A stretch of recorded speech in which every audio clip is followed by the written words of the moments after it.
Hello and welcome back to another video.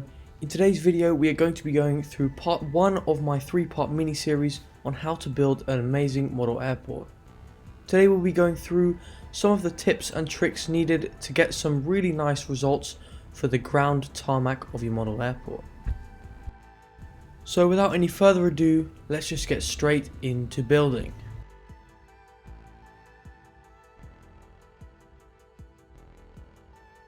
So the first set of things you're going to need for this part of the project are a couple of cans of this Rust-Oleum sandable filler / primer. It's important that it's very specifically primer so that it doesn't leak through your board and deform your MDF or wood in any sort of way. And then you're going to need your paints that will be used for either just painting or airbrushing. The good thing about airbrushing is you use a lot less paint, so it's a bit more cost effective. I use these golden paints. These are pretty expensive, but they're definitely worth the money considering the results you can get. You're going to need some airbrush medium to help these paints go through the airbrush. Then you're going to need the airbrush itself.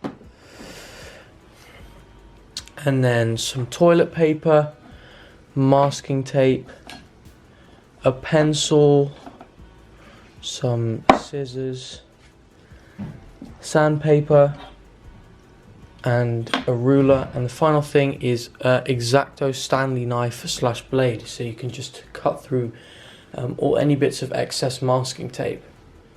So yeah, that's going to be it for the stuff that you need for this project. So let's get straight into the building process.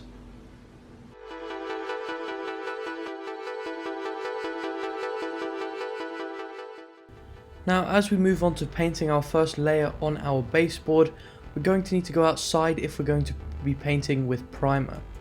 Primer gives off really bad fumes, and you need this to be in a very ventilated area so that you don't inhale any of these bad fumes and get sick in any sort of way.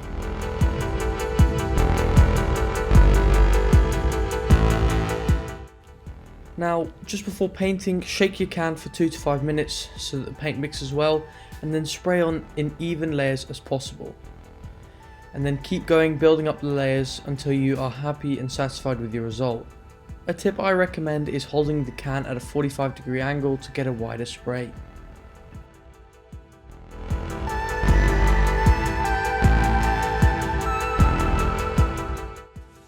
Now, the next step after using the primer and letting it dry for a couple of hours is sanding. I highly recommend using anywhere between 1000 and 400 grit sandpaper to just get rid of all the little bumps and dimples that are left over from the coarse surface of the MDF. Some of the paint particles stick up and enhance some of the bumps on the MDF itself, so sanding those away is really helpful. It allows us later to get a better result with some of the paint pen lines that we'll be drawing, and it will also avoid bleeding when trying to paint using masking tape.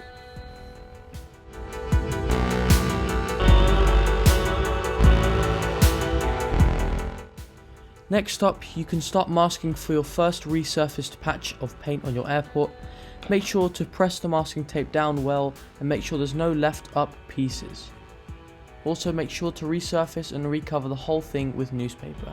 When you're planning out your airport and what paint you're going to be using across the, what paint patches or resurfaced areas you're going to be using, you need to take into account where your taxiways are going to be. So here is one of them.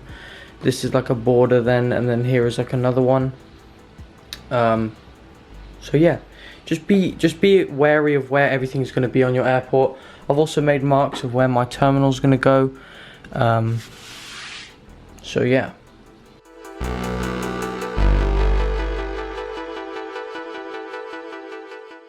Now, once you have masked off and covered your whole board in newspaper, you can start mixing paint. An important thing to note is when using paint and airbrush medium, you're going to need to do 1 part paint and 1 part airbrush medium so that the paint can flow through the airbrush nice and fluidly.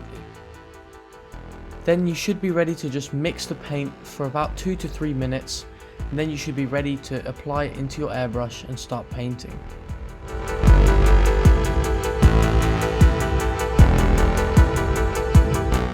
So now you can see I've masked everything off. with newspaper and everything, so I'm just going to start airbrushing with the paint I mixed just before, and we'll see how it goes. So let's get started. Just like before, with airbrushing, just make the layers as even as possible and just build up the layers until you get your desired colour. It is always better to take your time than rush through it and get the wrong results.